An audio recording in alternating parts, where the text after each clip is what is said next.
Parenthood doesn't always go as planned. Just ask Julie Rose about the birth of her son, Owen. The day Owen was born was incredibly exciting because we got to meet our new little guy, but it was also terrifying because I had been in the hospital a little bit earlier with some complications, and he was born very premature. So we didn't exactly know what his health would look like at that point. Julie spent her first days with Owen in a neonatal intensive care unit. We had no experience ever seeing a child with all these tubes and lines hooked up to them. He was completely dependent on everything to just survive. We were pretty naive to what was coming and our life ahead with him. Once Owen gained enough weight, he was discharged and went home for the first time. But soon after, the little guy became seriously ill. Julie rushed him to SickKids. It turned out Owen had serious intestinal bleeding. Doctors later discovered Owen's gut couldn't absorb enough nutrients. They inserted a line into his body to give him the nutrients to keep him alive. Owen still needs one today. He's almost 6 now. We call it his lifeline. It is completely responsible for all of his nutrition, all of his medications, his antibiotics, and that line is critical to his life. He's hooked up to a pump every single day. He's hooked up to his nutrition every single night. We're managing that all, and we are doing all of his care. All of that is a day-to-day process. This isn't stuff just as needed. This is his life, and this is our life, and this is our commitment to our kid and keeping him going and keeping him healthy. But as Julie discovered, supporting a kid with complex medical needs can take a toll on families. It's incredibly overwhelming. You're so hyper-focused on that day, that moment, what's happening, symptoms. And so you get overly consumed with just trying to manage hour to hour in a lot of situations. Children with complex medical needs often have life-limiting conditions that impact multiple parts of their body and require different medications. Many also need technologies to survive, like tubes for feeding or breathing, and they tend to get admitted to the hospital repeatedly. It's no wonder research has shown parents and caregivers of chronically sick kids are at a greater risk of feeling stress, anxiety, and depression, or even developing post-traumatic stress disorder. There's a ton of guilt. There is a ton of grief for different reasons. You feel a sense of loss for almost everything going on in your life. You didn't experience the childbirth that you wanted to. You didn't experience the first holding of the baby that you wanted to. And you feel this sense of loss all the time. And it just gets compounded day after day after day when you're living and breathing this with so many other families down the hall. I think it's really important to recognize that there are so many families in the absolute darkest place of their lives when they're going through anything with medical complexity. And it is very, very hard to get yourselves out of that. The reality is, hospitals are only starting to recognize the extent of caregiver stress, fatigue, and burnout. At SickKids, one particular doctor you're about to hear from noticed how much pressure Julie was under. And together, they decided to do something about it, both to help Julie, but also other caregivers across the country. You're listening to SickKids Versus, where we take you to the front lines in the fight for child health. I'm Hannah Bank, and this is SickKids Versus Parent Stress, Part 1. Welcome to the Complex Care Program at SickKids. The staff here supports more than 570 kids across the province of Ontario. They also assemble a personalized care team for each child on top of any specialists that need to be seen at the hospital. Each of these personalized care teams normally consists of a physician, a social worker, and an information coordinator to help juggle medical appointments. Think of them as life jackets or rafts for families who feel like they're drowning. We attempt to make the care streamlined, clear, supportive, with really communication and the family's goals of care in the center. That's Dr. Julia Orkin. She joined the Complex Care Program more than a decade ago as a trainee. Now she's medical director. I know it might get confusing to keep Julia straight with Owen's mom, Julie, so I'll refer to Julia as Dr. Orkin, even though she prefers chatting on a first-name basis. We often take the first few months to get to know the family, to understand where are their gaps. And we often ask the question, where do you hope that your care would be improved? Or where do you think things aren't working? Where are you struggling? And then we work together to say, okay, let's figure out what our goals and objectives are, where your medical needs are. Let's proactively plan around whatever it might be and take our time. Dr. Orkin had a similar conversation with Julie when Owen first became a patient roughly 5 years ago. When I came in the room that very first time, she had like an agenda. And I remember being like, okay. And then she had a list and she had hard questions. And I thought, oh my goodness, look at what she's done. Like she has, out of nowhere, grappled with really complex things, including like, how is my child going to eat and survive? She had ensured that he was getting the utmost care. And I remember just saying like, we're going to do this. All of that guard went down. She was like, okay, I'm safe. Owen's safe. We're going to figure this out. We may not figure it out today, but we're going to figure this out. Julie also remembers their first encounter. It's a roller coaster for families in general, living in the hospital, and you're meeting so many faces, so many different physicians. I remember very clearly when Dr. Orkin became part of our care team. She came in and had a huge conversation about us with a reality check for me of, he's sick and he's going to need a lot of ongoing care and he's dependent on technology to live and you're going to need the support and your husband's going to need the support and you have another child at home. And she just put it in perspective in a way that I was like, wow, okay. So it shifted gears on how we were treated as a family, as well as how Owen was then going to be treated as part of our family and the ongoing support we all needed. Over time, though, the pressure weighed on Julie, and the stress became relentless. I was crying every single day, and I was having some really depressing times living in the hospital, and our family was divided, and I wasn't seeing our daughter, and my husband's work had to happen because I couldn't work, and all these things were happening and compounded in that first year of his life. And we also had a really sick kid laying in a bed, and we didn't know what was going to happen to him. As a mom and as a family living in the hospital, the last thing you want to do is leave the hospital to go help yourself. You would simply rather suffer inside and be with your child than go get your own help. That sinking feeling is all too familiar to Dr. Orkin. She's seen other parents struggle with guilt as well. But it became clear to her that Julie could benefit from additional support. So she gently suggested as much.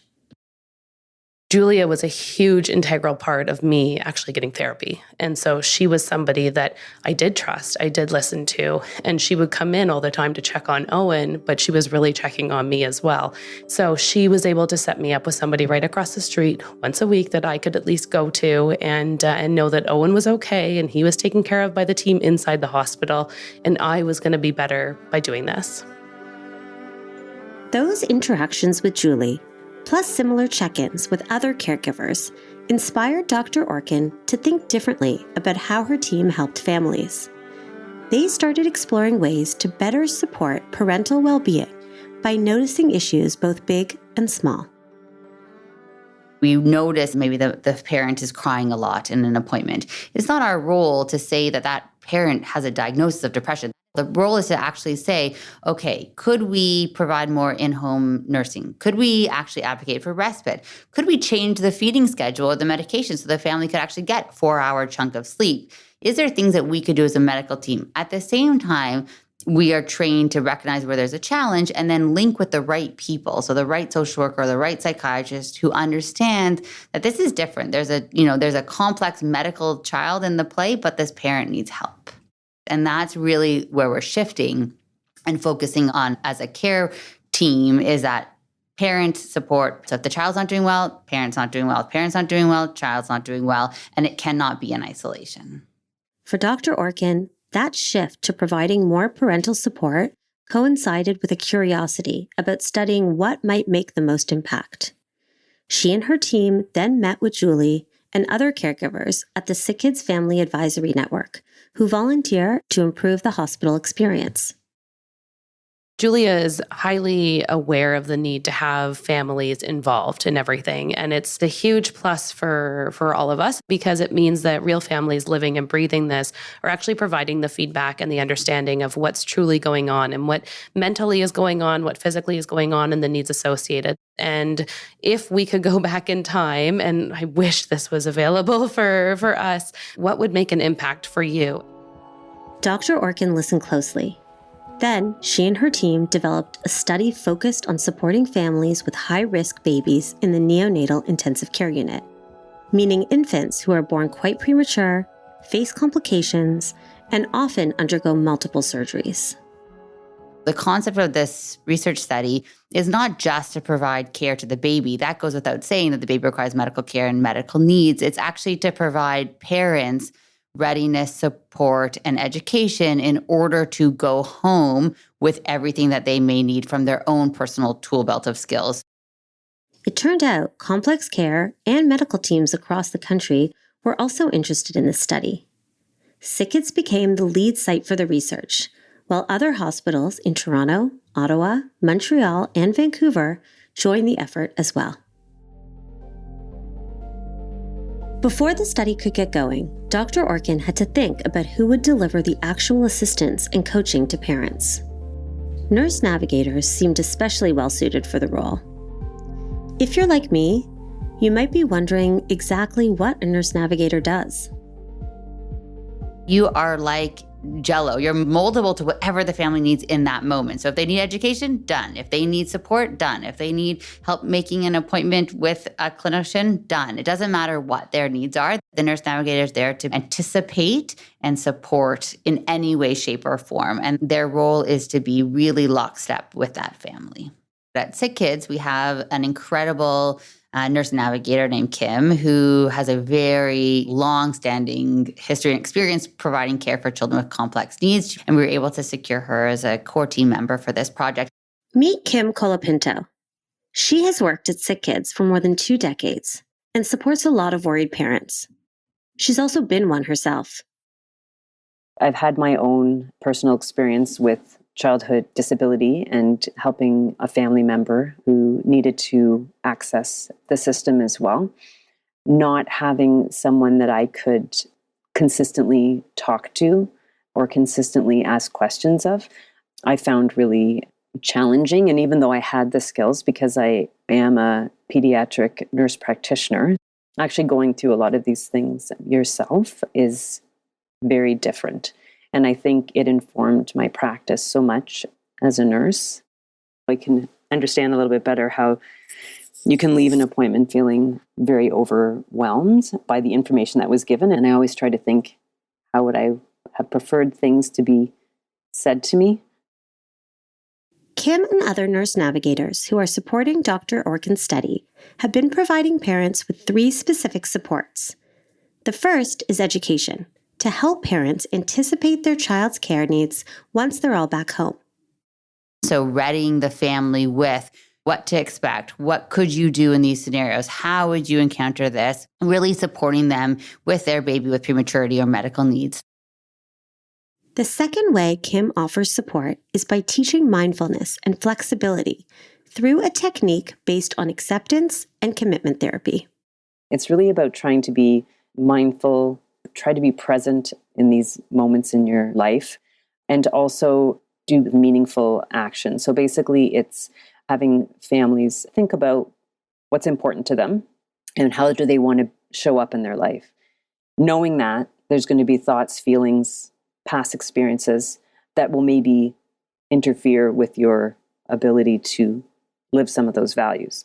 And then the question is, what action do you take? So there's nothing that's right or wrong, good or bad. It's really what we call just noticing, right? So you're noticing how it makes you feel. Dr. Orkin describes acceptance and commitment training this way. These thoughts are really challenging. I could park myself in this negative thought around my child or my current state or my reality, but instead I'm going to acknowledge them and I'm going to go back to a place of what my values are. I'm acknowledging that today is a horrible day, but what did I want to get out of today? I wanted to be present and be a good parent or be present for my other child or whatever it is. The third way Kim supports families who participated in this study is by helping parents manage multiple hospital appointments across different specialties and by guiding them on exactly where they need to go. She also shares a handy resource binder that parents help fill with tips on caring for their kid, like notes on using certain medical technology or giving different medications. It may not sound like much, but Julie actually inspired the idea after feeling overwhelmed when she brought Owen home from the hospital. Back then, she saved Owen's nutritional information, discharge papers, and receipts for his medical supplies. She also added a photo of Owen with his sister, Zoe.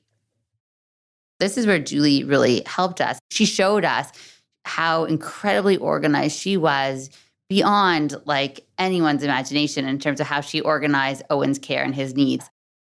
On our binder, I have our key team members on the front with their business cards, so I don't have to dig through anything to find a name and a number of who I need to call in an emergency or in a stressful situation. And it's a way for us to just own our child's life and the areas that we have no experience in and be able to feel confident. It's also a place where, as a parent, you can feel a sense of control over what's going on with your child, and you're not reaching out to their care team over and over and over again to ask some questions. It's just a good place to keep everything, right? That you need to remember to do, or things to think about when you go to appointments, because it can be very overwhelming. You go to the doctor and then you forget everything, right? Kim and Dr. Orkin hope their 3 areas of support prevent some of the additional stressors parents might otherwise feel when caring for kids with complex medical needs. The concept that we always say is give them a boat and a life jacket if we know that this first year is going to be hard. And they may not need it. We don't necessarily know that every single family may need every single thing. They may, but it's not reactive. You put some supports in place so it doesn't become a crisis. The team is now analyzing their study's results, and I'll turn to some of their findings in a moment. But first, I want to acknowledge that SickKids breakthroughs are only made possible with the incredible support of our donors. That's why we're proud to recognize CIBC as the premier partner of the SickKids Versus podcast. The bank and its team members care about making a difference.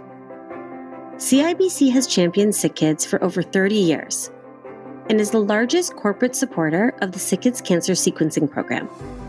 CIBC also generously supports SickKids through CIBC Miracle Day and an active employee giving and volunteer program.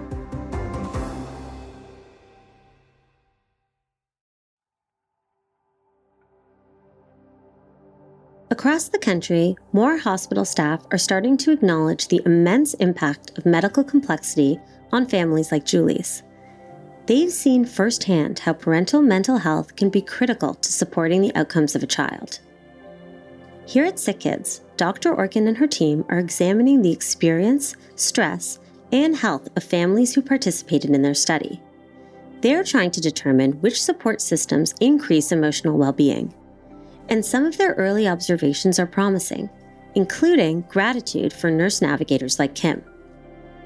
I got some very positive feedback from the families when we would do some mindfulness together. And it was really just try to pull them into the present moment, try not to think too much about the past, try not to think too far ahead, but really just try to be present now. Here's what one parent said about acceptance and commitment training. The strategy really helps me to step back and just take it a day at a time and just focus on now and get out of that real anxiety. All of which made me wonder, what would success look like for Dr. Orkin beyond this one study? The first is a recognition that change can happen. We can be flexible. We can change how we provide care to meet the needs of patients and families in whatever way that is. And as a system, we can do that. I look forward to the next 10 or 15 years to see how much further we can come. For parents like Julie, benefits are already being felt, both in the hospital and back at home. We're starting in a place where parents and caregivers are actually being looked at as the whole unit, because you really can't survive without everyone working together in the family unit. We are just so lucky that we have a team who embrace the family and embrace us as a whole and support us entirely in order to move forward and forge ahead every single day, whether it's good or bad.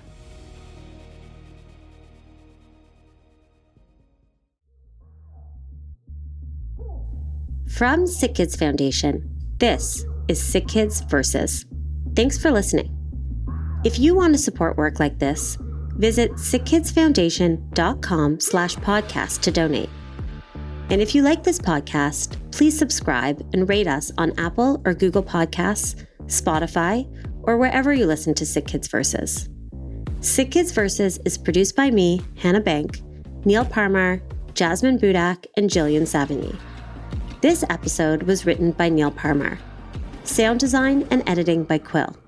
Production support by Aisha Burmania.